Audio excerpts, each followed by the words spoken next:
Boa tarde. Hoje, dia 29 de novembro de 2024, são 13 horas e 45 minutos em Portugal. Vamos dar início ao estudo do livro dos Espíritos, livro de Allan Kardec, e hoje vamos estudar o episódio 85. Mas quero pedir ao nosso Mestre Jesus, ao mentor deste trabalho, aos nossos guias espirituais, para que este estudo seja feito com paz, com amor e discernimento. Para todos aqueles que irão ouvir, assim, claro, também para mim, que irei transmitir alguns comentários. Espero que seja do vosso inteiro agrado, como irá ser, de certeza, do meu. Obrigado, Jesus, fiquei conosco, e que assim seja. Pois bem, nós estamos no capítulo 1 da lei divina ou natural. O tema é o bem e o mal, e no último episódio ficámos na pergunta 643. Hoje vamos dar início com a pergunta 644 do Livro dos Espíritos. Kardec pergunta: para certos homens, o meio onde se acham colocados não representa a causa primária de muitos vícios e crimes? E o Espírito da Verdade responde: sim. Mas ainda aí há uma prova que o Espírito escolheu quando, em liberdade, levado pelo seu desejo de expor-se à tentação de ter o mérito da resistência. Pois esta pergunta e esta resposta, se nós verificarmos com atenção e pensarmos um pouco, ou seja, estamos a falar da influência do meio. Tanto mais, digamos assim, é necessário saber que o ambiente negativo em qualquer lugar da Terra é criado pelos homens e nada mais. Onde se reúnem homens cheios de paixões inferiores, juntam-se a eles espíritos da mesma faixa vibratória. O espírito que vive em ambiente inferior certamente precisa desse testemunho para resistir, da resistência que deve dar. E somente nesse meio ele pode provar o que já aprendeu nas suas experiências terrenas. Se por acaso a Terra fosse saneada de modo que os ambientes negativos tornassem-se meios elevados, é claro que os espíritos devem passar por essas provas de resistência quanto ao mal. Certamente que irão reencarnar em outro mundo que lhes ofereça a escola necessária para o despertamento das almas que se encontram neste estágio de testes dolorosos, como temos de nós. Fala-se muito que a solução do problema está dentro do mesmo, porque os semelhantes atraem os semelhantes pela sequência dos próprios atos na mesma faixa da vida. Pelo que notamos, tudo é criado por Deus e representa escolas. Se tudo existe por essência sua, não há outro raciocínio. O que chamamos de mal nos caminhos do espírito, ainda que estamos em despertamento, é um bem.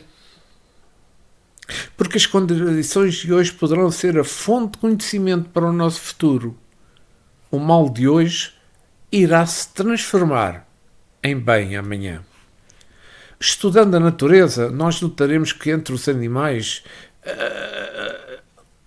determinada postura que vem contradizer certas linhas da psicologia humana. Pois, os animais não têm determinação. Não chegaram ainda à razão. A sua inteligência ainda dorme.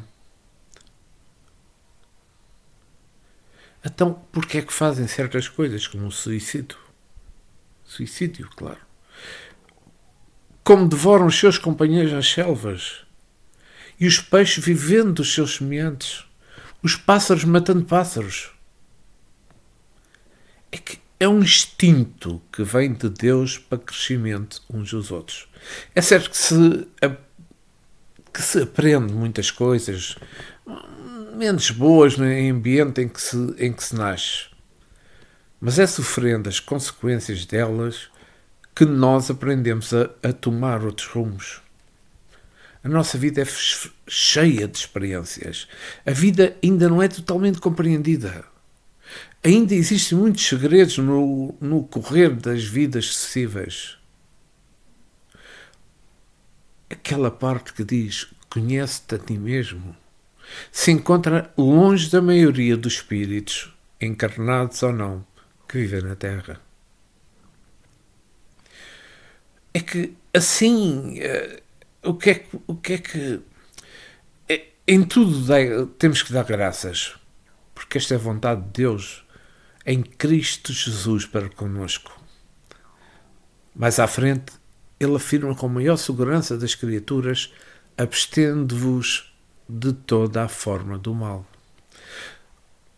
É que se todos nós conhecemos, até por instinto, o que é o mal, nós devemos nos esforçar para reprimir esse ímpeto negativo que nos faz sofrer. Se escolhemos uma prova para viver no meio do mal, nós temos que trabalhar procurando resistir a ele, para vivermos unicamente no bem, que esse nunca morre. E vamos passar à pergunta 645. Kardec questiona: quando o homem se acha, de certo modo, mergulhado na atmosfera do vício, o mal não se lhe torna um arrastamento quase irresistível? É que pergunta interessante esta de Kardec. Vamos ver a resposta do Espírito da Verdade. Arrastamento, sim. Irresistível, não. Porquanto, mesmo dentro da atmosfera do vício, com grandes virtudes, às vezes deparas, são espíritos que tiveram a força de resistir e que, ao mesmo tempo, receberam a missão de exercer boa influência sobre os seus semelhantes. Aqui, para esta pergunta e resposta, nós estamos a falar na demora no mal, no tempo que perdemos no mal. Pois certos homens, e mesmo espíritos encarnados, perdem muito tempo, ou seja, um tempo indeterminado no vícios, enquanto outros, seus companheiros, saem logo quando passam a sofrer as consequências do erro. Para aquilo que nós conhecemos da doutrina espírita, é fácil saber o porquê que uns sofrem mais do que os outros. Alguns ainda passam por um ambiente vicioso, mas não se interessam em viciar-se. Todos sabem que, quanto mais a ignorância domina a mente humana, mais viciada ela pode ser. O espírito, em certa faixa, no seu despertar espiritual, sofre todos os tipos de agressões inferiores, passando por tudo para recolher experiências. Eu faço a seguinte pergunta: qual o anjo que não sofreu? Qual o anjo que nem foi testado pelas paixões inferiores, que não deslizou nos caminhos do erro para aprender a ser bom e compreender o amor? É que estes processos foram criados por Deus.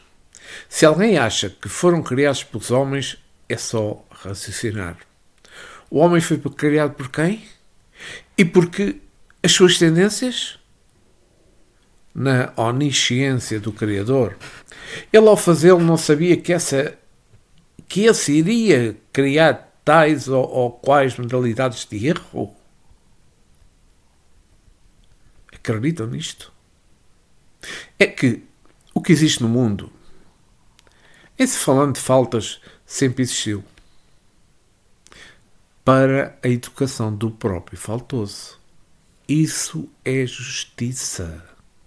Porque imputar os erros somente para os homens e na profundidade esquecer de analisar a necessidade de tais coisas para a educação dos mesmos. Não devemos culpar ninguém por o que se passa. Tudo são meios usados pela inteligência divina para nós despertarmos as nossas almas em ascensão. Quanto ao que mora no vício mais que os outros, é espírito com mais necessidade de corrigenda, e os que ficam pouco nos caminhos das paixões inferiores já se encontram com certa maturidade e somente recebem o que merecem. Nós não nos devemos impressionar com o que existe. Deus está vendo tudo. E se o permite, é porque precisamos desses meios para poder elevar-nos. Nós temos é que trabalhar no bem, viver o amor e a caridade, para não precisarmos de mais corrigendas. Vamos orar, vigiar, para não cairmos em tentações. É o que disse Jesus, nos ajudando a nos erguer para a luz.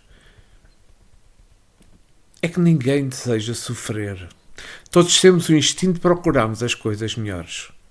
Quando por vezes permanecemos mais no mal, somos motivados pela ignorância e estamos menos conscientes, procurando o bem no mal. Jesus não disse que iria mandar para a humanidade outro Consolador? Ele disse isso. E claro, ele está entre nós. Na forma de uma doutrina, a doutrina do Espírito, o Espiritismo, para além de nos consolar, está no mundo para nos instruir, e esse esclarecimento nos leva à paz de consciência. Mas essa paz é produto da maturidade da alma. Ninguém, espírito algum, nasce já com que desperto na sua pureza, e somente com o tempo pode dar pela presença de Deus, e se falando da humanidade, pelas mãos do Cristo. É que os espíritos encarnados e também os espíritos desencarnados, que persistem sempre aqui no erro, sofrendo as consequências do mal e não mudam em nada, certamente que ficarão onde se encontram, porque o espírito não é requerido, mas pode estabilizar, até abrir os olhos e despertar as sensibilidades para o amor. E ele lhes disse em Marcos capítulo 8, versículo 21, não compreendeis ainda? É claro, não existe outro meio, ou outros meios para compreender os problemas melhor do que a dor. Nós só mudamos com a dor. Todo o tipo de infortúnio, para que possamos despertar os valores latentes e gozar as delícias da vida. Sempre foi assim, e ainda assim será pela força da justiça. Mas aquele que preservar até ao fim do amor será salvo de todas as consequências do ódio, da inveja e do ciúme, e o seu coração irá se abrir para o coração de Deus, nos caminhos de Jesus. Precisamos mudar, meus amigos. E continuamos sobre o tema o bem e o mal. Pergunta 646. Estará subordinado a determinadas condições o mérito do bem que se pratique? Por outra, será de diferentes graus o mérito que resulta da prática do bem? Olha que pergunta tão importante, Kardec. E a resposta do Espírito da Verdade é a seguinte. O mérito do bem está na dificuldade em praticá-lo. Nenhum merecimento há em fazê-lo sem esforço e quando nada custe. Em melhor conta tem Deus o pobre que divide com outro o seu único pedaço de pão do que o rico, que apenas dá do que lhe sobra, disse Jesus a propósito do óbolo da viúva.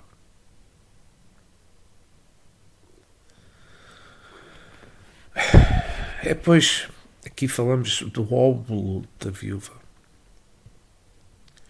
É que o óbolo da viúva verdadeiramente é o símbolo da caridade mais pura. A caridade foi dada com o coração. Ela deu tudo o que tinha para dar.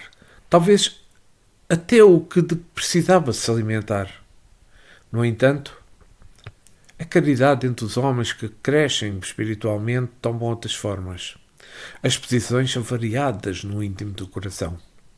Se já compreendemos que a evolução não dá saltos, e disto já falei várias vezes, mas tem uma sequência de passo a passo, de vida a vida. Jamais o ser humano, mesmo acompanhando grandes mestres da filosofia espiritualista, pode pretender fazê-lo na perfeição que acabe com o coração em Jesus. Portanto, mesmo que as pessoas não sintam como a viúva pobre do Evangelho,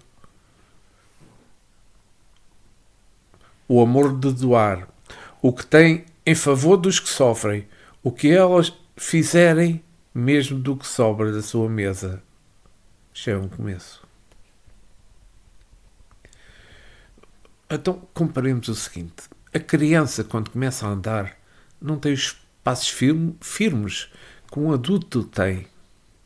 É preciso ser aqueles passos trópicos, para depois irem firmando à medida que as forças forem chegando e a mente dominando o seu corpo.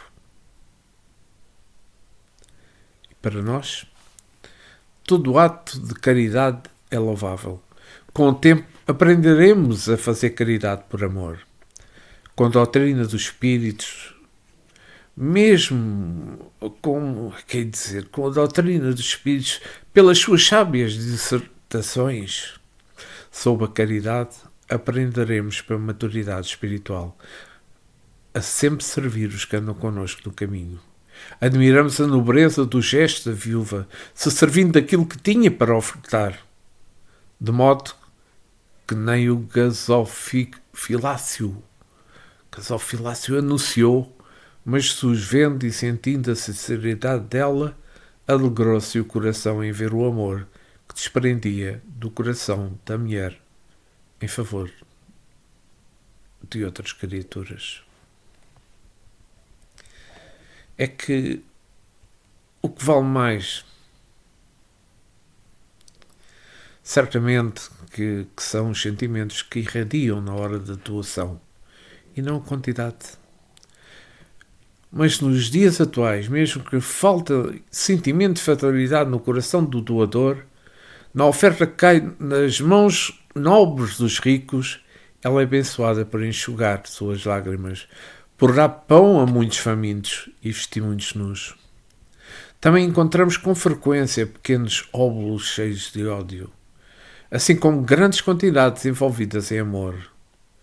De qualquer forma, toda a dávida será abençoada, desde que não sirva de amparo para os que sofrem. O livro dos Espíritos. O livro dos Espíritos é de uma sabedoria ímpar, pelo que ele diz na questão do estudo. Em melhor conta tem Deus o pobre que divide com o outro o seu único pedaço de pão do que o rico que apenas dá o que lhe sobra. É que aqui colocamos a palavra divide em destaque, para que as pessoas possam entender o sentido oculto do assunto. Porque há muitos que acham que a caridade verdadeira é aquela que o pobre dá tudo o que tem, ficando sem suficiente quando ele mata a fome do seu irmão e fica com fome, despe-se para vestir o outro. Dividir é a caridade mais acertada. Ele disse em Lucas, capítulo 21, versículo 3, verdadeiramente vos digo que esta viúva pobre deu mais do que os outros. E a realidade é que deu mais do que os outros que ali estavam doando o que lhe sobrava. Jesus multiplicou os pães por amor. O amor é tudo, é o que move todas as dávidas verdadeiras. Faz tudo com amor, tudo com perfeição, que a tua vida passará a mudar sempre para melhor. que ainda não tem condições de doar com amor, que continua a fazer por qualquer outro motivo. Que a maturidade no amanhã surgirá para ensinar a verdadeira fraternidade. E vamos mudar de tema. Continuamos a terceira parte de Leis Morais, capítulo 1, da lei divina ou natural, e vamos para o tema divisão da lei natural. Pergunta 647 de Allan Kardec.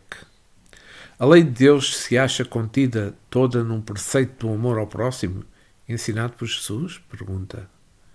E o Espírito da Verdade responde. Certamente esse preceito encerra todos os deveres dos homens uns para com os outros. Como, porém, se lhes mostra a aplicação que comporta, do contrário deixarão de cumprir como o fazem presentemente. Demais, a lei natural abrange todas as circunstâncias da vida e esse preceito compreende só uma parte da lei. Aos homens são necessárias regras precisas. Os preceitos gerais e muito vagos deixam grande parte das portas abertas à interpretação.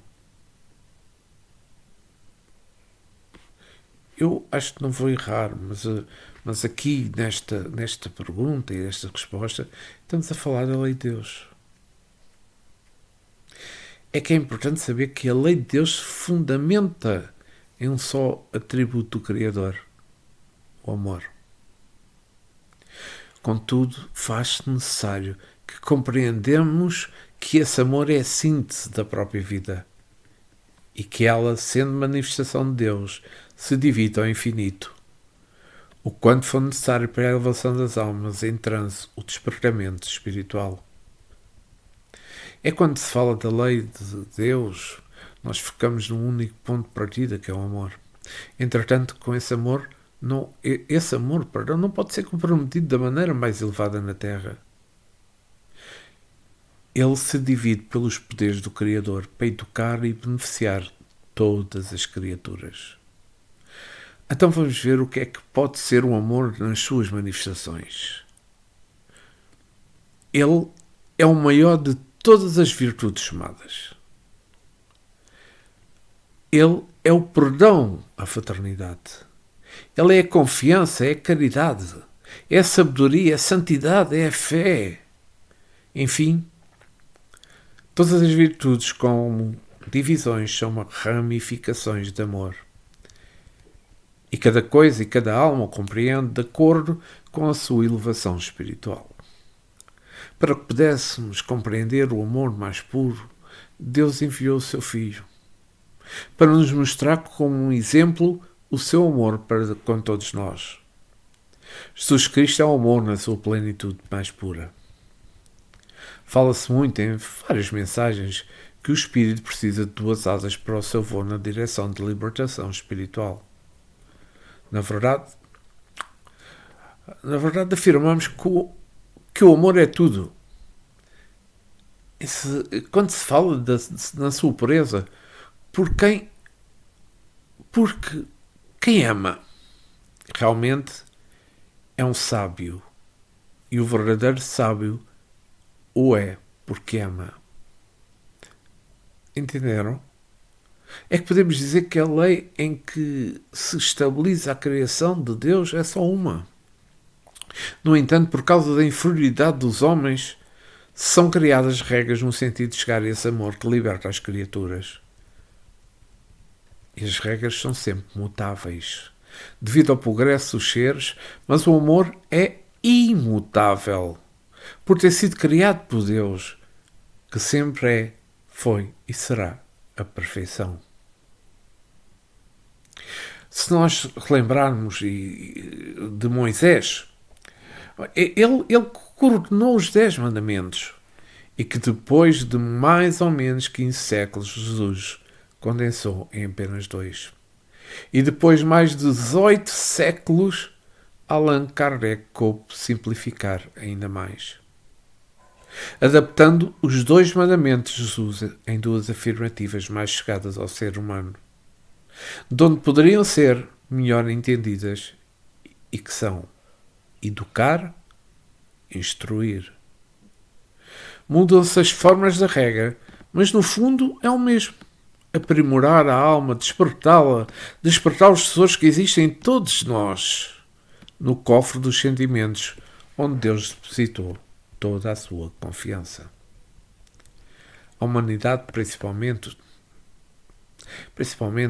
nós espíritas, ou pelo menos eu sinto-me um aprendiz espírita, que se encontra numa fase mais alta, da mais alta importância, aquela que tem em suas mãos os mais elevados conceitos da vida, sob todos os aspectos, de modo que, se forem tomados caminhos errados, não é por falta de conhecimento, é desleixo.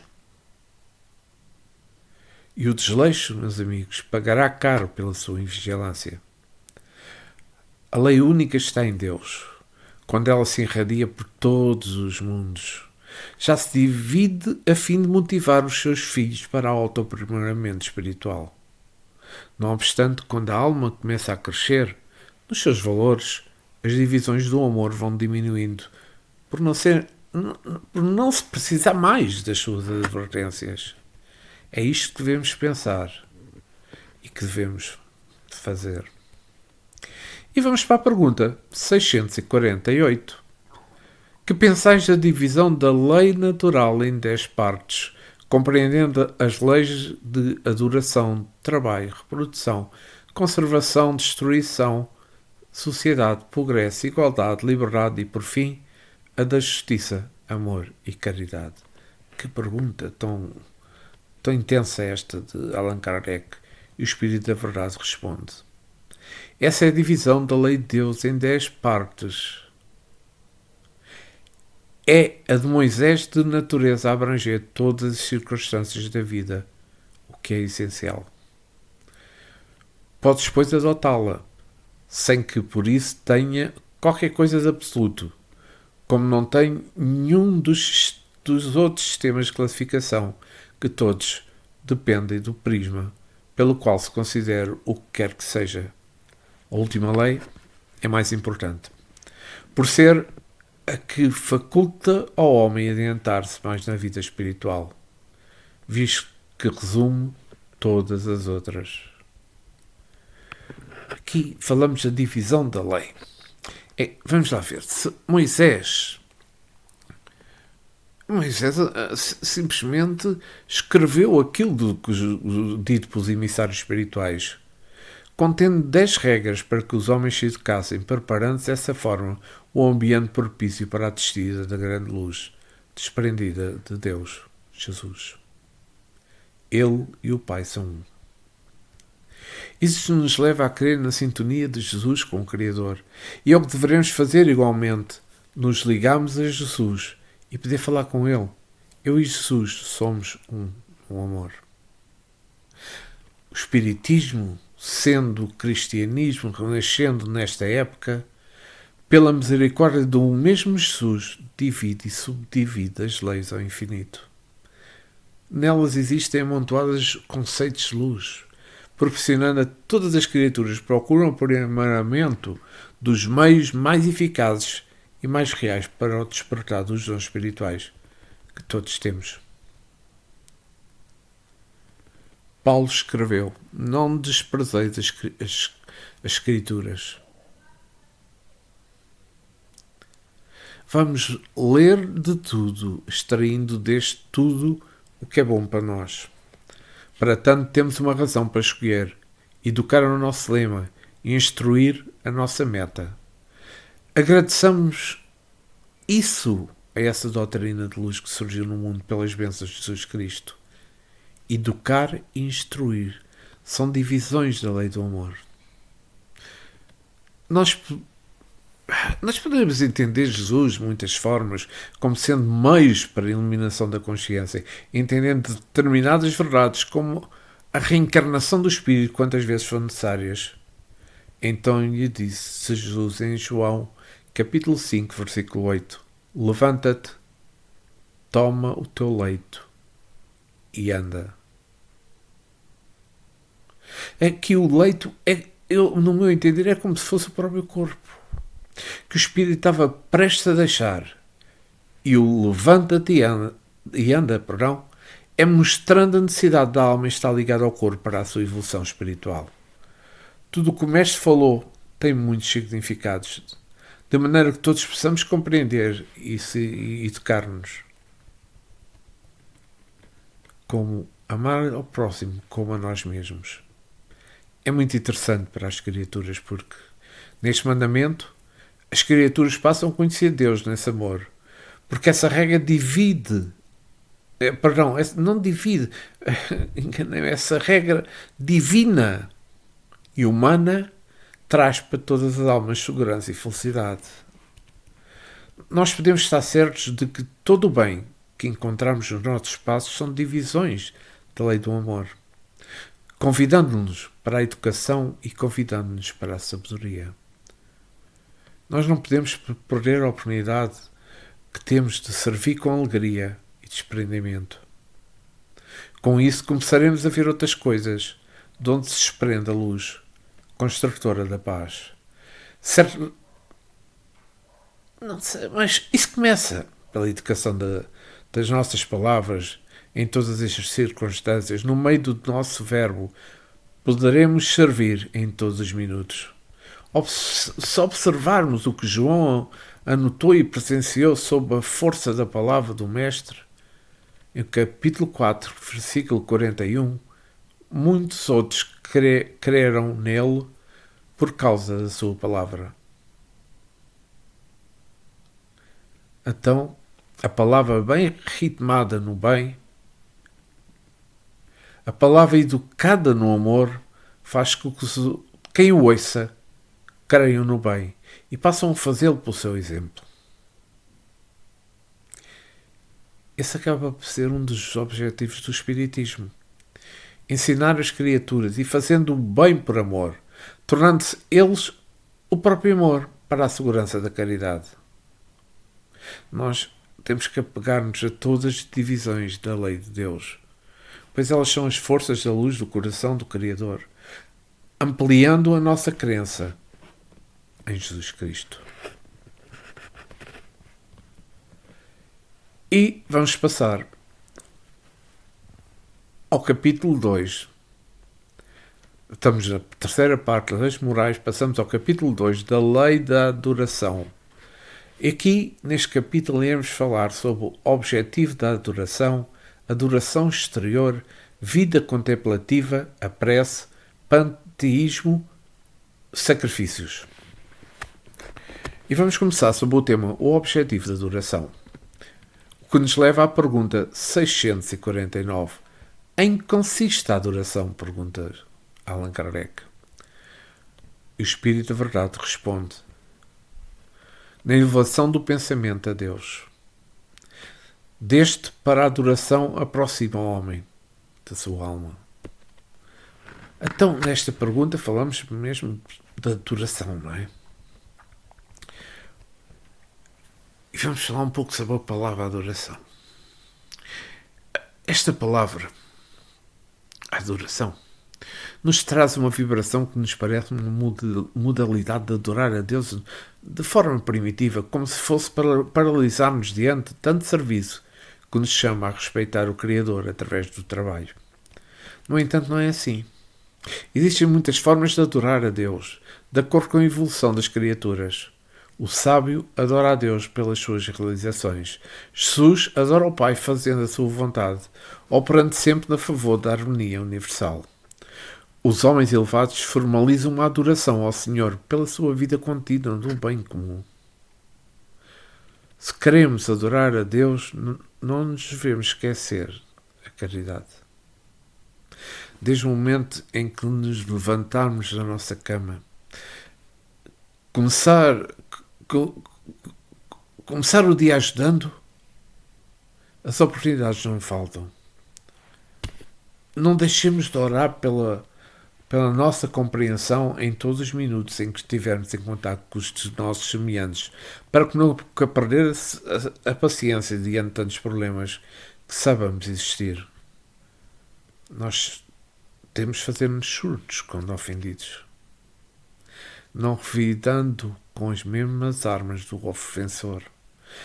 continua compreendendo todas as oportunidades que vêm ao nosso encontro para purificar os nossos sentimentos. Sentimentos são pensamentos. Sim. Os impulsos de fazer justiça que nasceram dentro de nós, não devemos alimentá-los. Se nós queremos e desejarmos adorar a Deus, não podemos ter ódio de ninguém, pois todos e tudo somos obra dele. Se desejamos adorar ao Senhor, que é o nosso ver, nós não façamos justiça com as nossas mãos, pois elas foram dadas para o aperfeiçoamento da alma. Se queremos adorar o Pai, que está nos céus, da nossa consciência, neste caso, procura alegrar os tristes, dar pão a quem tem fome, vestir os nus e visitar os encarcerados, pois eles são nossos irmãos em Jesus, filhos do mesmo Pai. É que a adoração é movimento no bem. O significado como compreendido no passado já passou. A adoração vibra em outra dimensão de entendimento. Jesus, quando fala de Deus, tinha plena certeza do que sentia por ele e sabia que falava com o Pai em plena adoração. João, no capítulo 7, versículo 29, escreveu o que o Mestre dizia: Eu o conheço porque venho da parte dele e fui por ele enviado.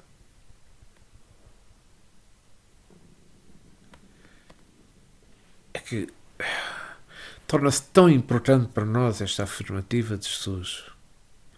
Poderemos adorar a Deus pelos processos ensinados por Jesus, em amá-lo sobre todas as coisas e ao próximo como a nós mesmos.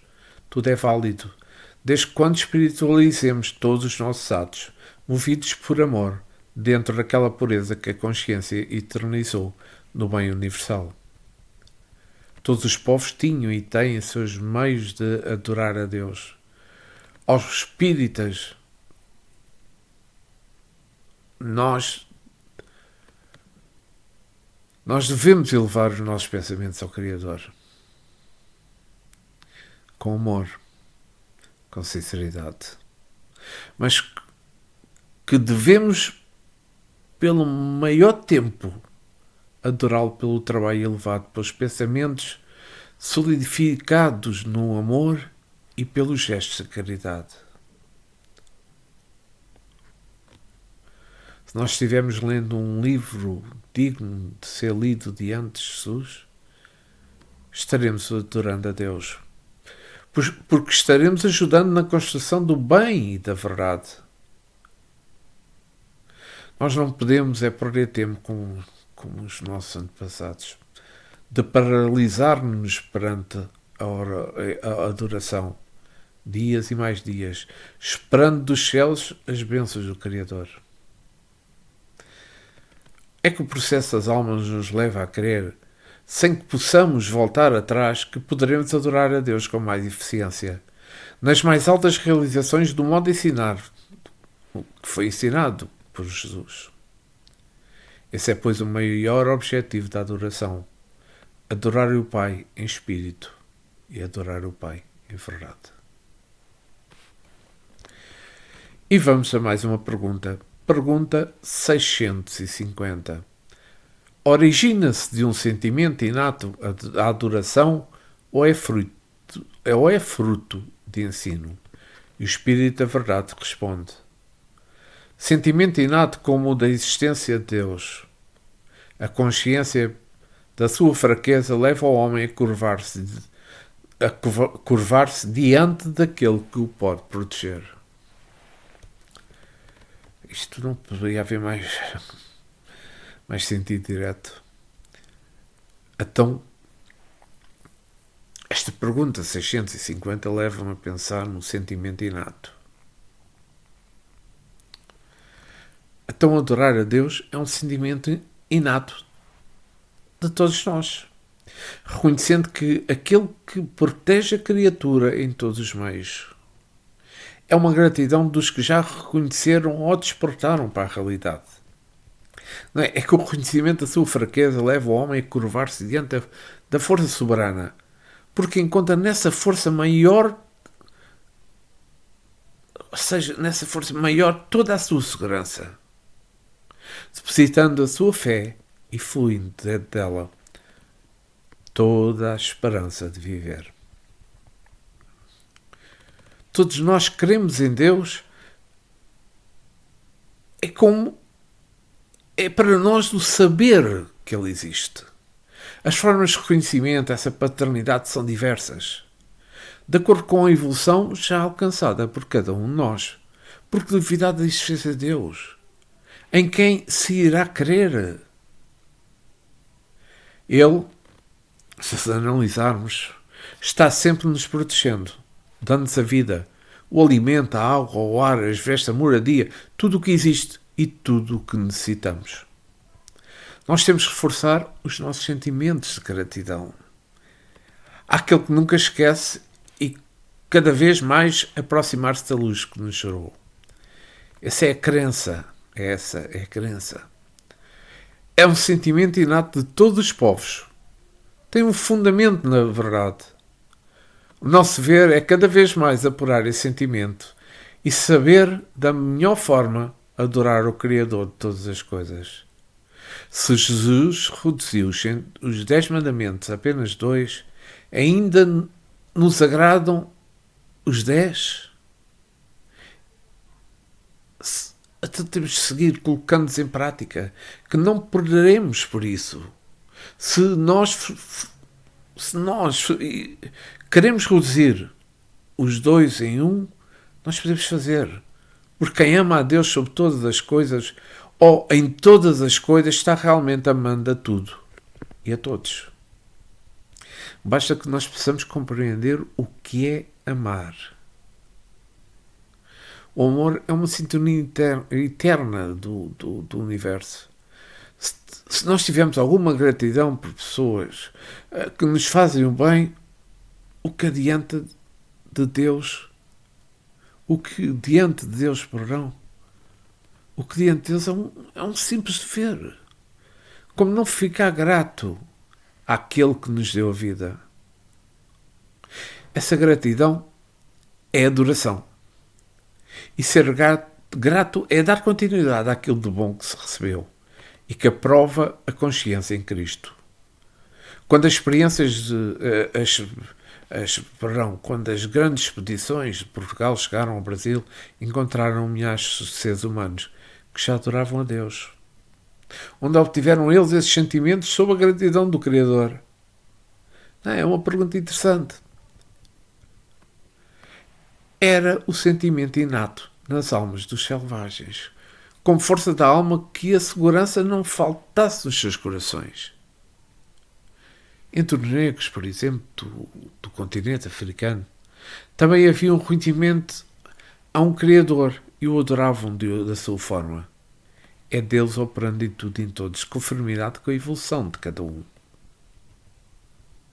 Se nós procurarmos a diferença da adoração a Deus entre o sábio e o índio, pode ser que o índio, encontraremos mais sinceridade, onde a razão domina, o interesse mora.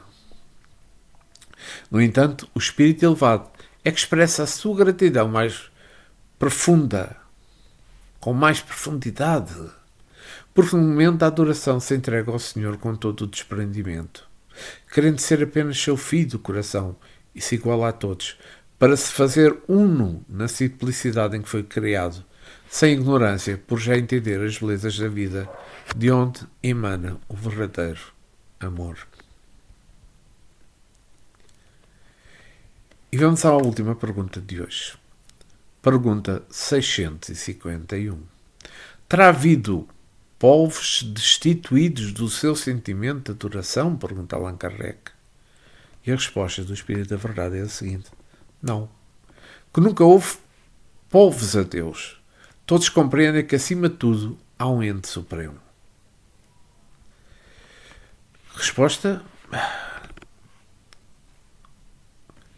resposta importante, porque aqui os espíritos mencionam que em tudo há um ente supremo.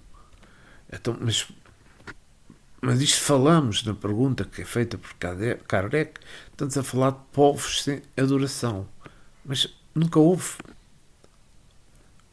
povos destituídos da adoração, é o que se entende. Há uma força soberana que nos dirige de volta para a origem, de onde fomos gerados.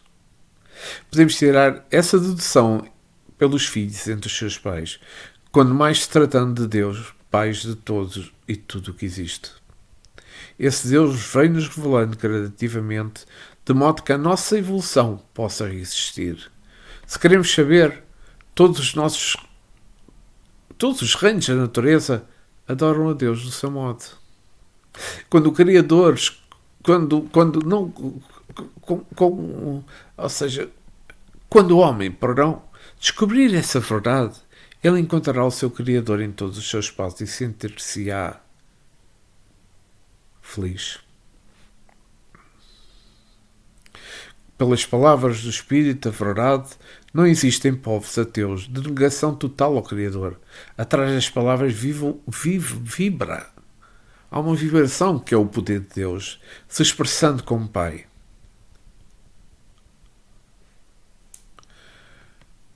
Porque se nós encontrarmos alguém que alega não acreditar em Deus, as suas palavras nem sempre expressam a verdade.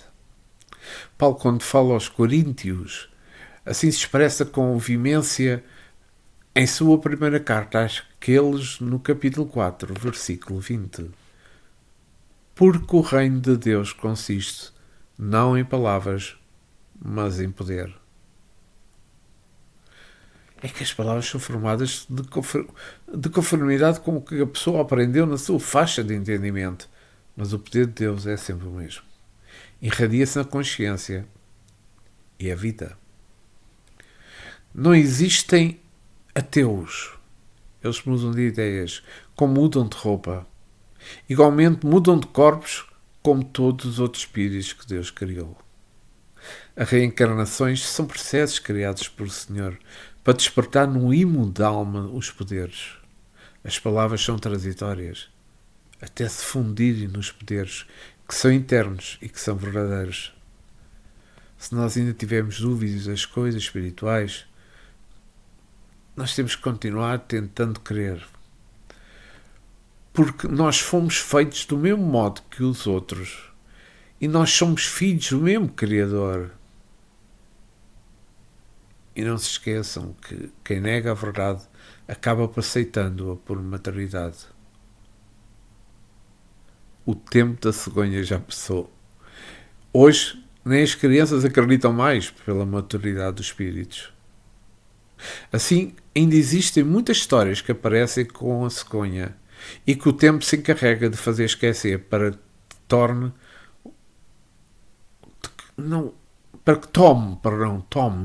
o seu lugar a verdade, mesmo que seja relativa, mas que apresenta melhores condições de se crer em Deus. Por isso a doutrina dos espíritos é um canal de luz que vem-nos acordar, diminuir o tempo de ignorância e alcançar as claridades imortais do espírito. Compete a nós outros esforçarmos para esse alcance de luz.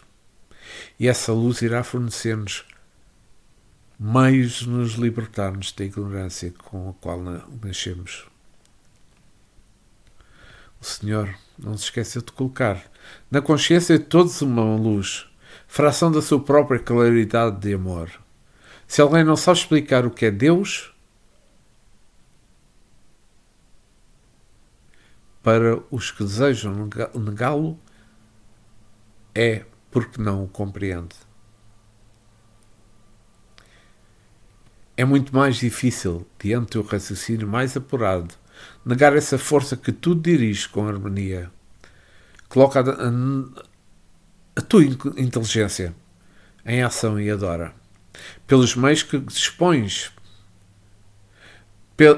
essa força grandiosa da vida que teremos a resposta, pela nossa própria consciência que ele existe.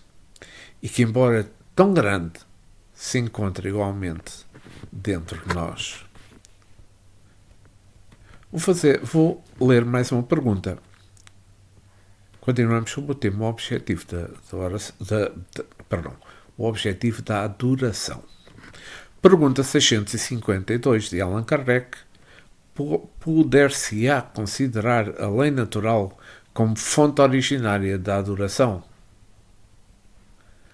E o Espírito de Verdade responde: a adoração está na lei natural, pois resulta de um sentimento inato do homem.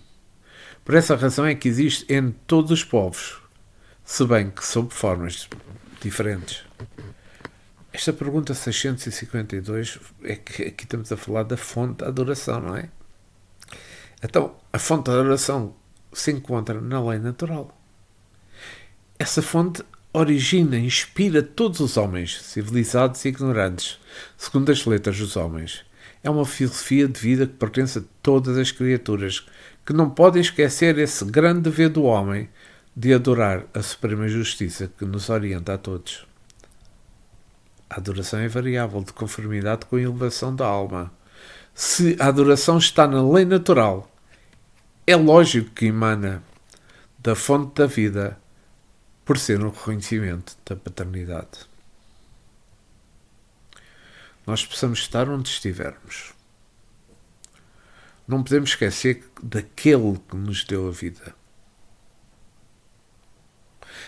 Temos que reparar nos nossos sentidos e analisar as belezas que eles encerram para a grandeza da nossa alma. Convém estudar, meditar em todas as filosofias, que encontraremos sugestões de como adorar a fonte criadora para que possamos ter mais vida. Temos que escolher o que nos agrada mais. Temos que sentir gratidão por Deus, que no mesmo momento esse Deus de bondade ficará mais visível para nós. Se nós esquecermos o próprio Pai, onde poderemos inspirar para viver?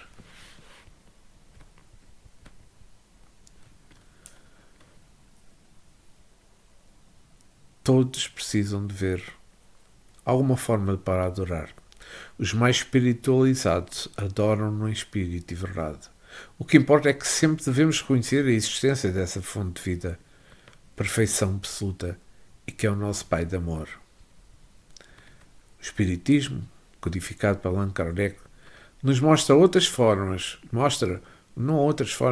formas mais elevadas de adorar a Deus, dentro da simplicidade dos nossos pensamentos, convertendo as nossas energias na sublimação dos nossos sentimentos, onde a fraternidade é o campo de semear o nosso amor. O método de adorar a Deus dentro da maior dignidade é pelo trabalho. Tudo o que fizermos, temos que fazer com perfeição. A perfeição é digna de mostrar o Senhor em todos os nossos gestos, na fala e nos atos que nós praticamos.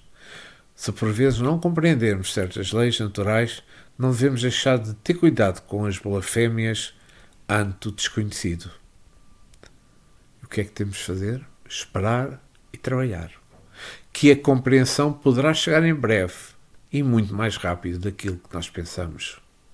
A gratidão deve partir das vestes físicas que recebemos por misericórdia.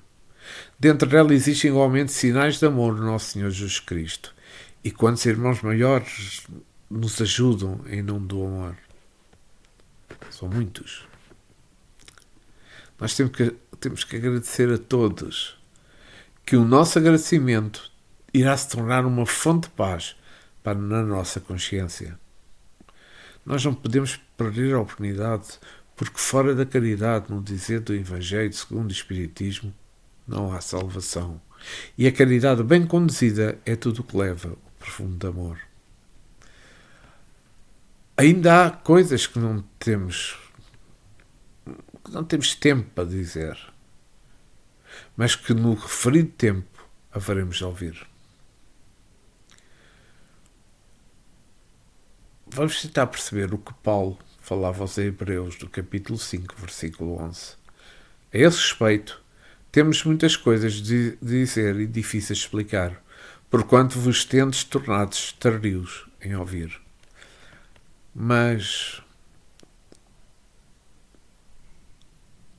que Deus é bondade e amor. Ele enunciará todas as coisas que podemos superar no momento exato. Ele usa dos seus agentes de luz para o devido esclarecimento sobre as leis naturais, e bem como devemos adorar em espírito e verdade aquele que gera o amor e dá vida a tudo o que criou. E hoje vamos ficar por aqui. Ficamos na pergunta 652. No próximo episódio iniciaremos para a pergunta 653. Mas antes de irmos, quero agradecer ao nosso Mestre Jesus. Quero agradecer a Deus sobre todas as coisas. A tudo o que Ele nos dá, a tudo o que Ele nos proporciona, a tudo o que Eles nos ajudam a crescer espiritualmente. Quero agradecer ao mentor deste trabalho, aos nossos guias espirituais, aos nossos amigos espirituais que permitem que este momento se possa realizar em paz, em amor. Jesus, fiquai connosco agora e sempre. E que assim seja. Ok, muito obrigado por terem assistido. Espero ter sido do vosso agrado. Dentro dos dias, principalmente segunda-feira, o máximo, voltarei com um novo episódio. Obrigado e que Deus permaneça nos vossos corações, agora e sempre.